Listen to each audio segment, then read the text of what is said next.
विद्यार्थियों, आज हम आपके सामने जो पढ़ाना चाहते हैं वो नारायण पंडित द्वारा रचित हितोपदेश का जो एक भाग है मित्रलाभ, उससे संकलित एक श्लोक है जिसमें पुत्र के लक्षणों के विषय में बताया कि किस प्रकार का पुत्र होना चाहिए, किस प्रकार के पुत्र का जीवन सार्थक है, जन्म सार्थक है। इस श्लोक में कहा कि हाँ सजातो ये न जाते न याति वंशः समुन्नतिं परिवर्तिनी संसारे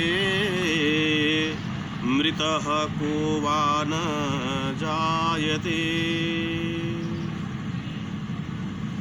यहाँ कहा नारायण पंडित ने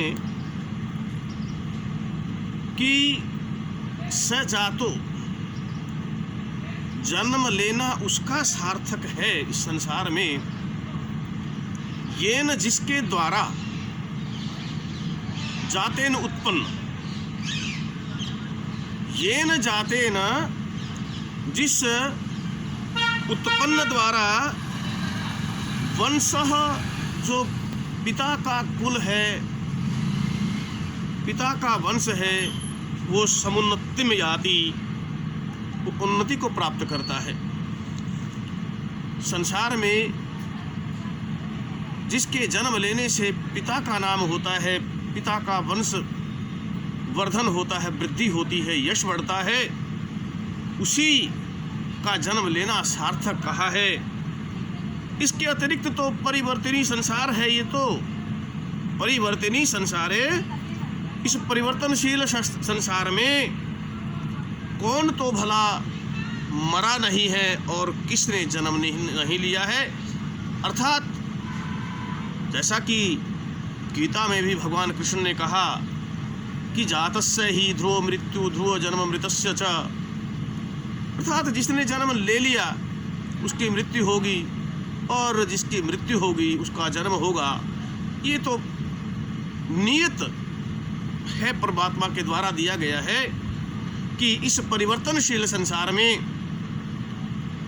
जैसा कि स्वपर वासव दत्ता में एक नाटक है महाकवि भास का लिखा हुआ, उसमें भी एक स्थान पर आता है कि चक्रार पंक्ति रेव गच्छति भाग्य पंक्ति।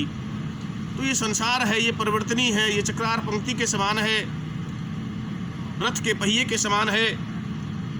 तो इसमें तो विद्यार्थियों कि पुत्र, उसी पुत्र का जन्म लेना सार्थक है जिसके द्वारा जन्म लेकर के पिता का कुल वृद्धि को प्राप्त होता है, उन्नति को प्राप्त होता है।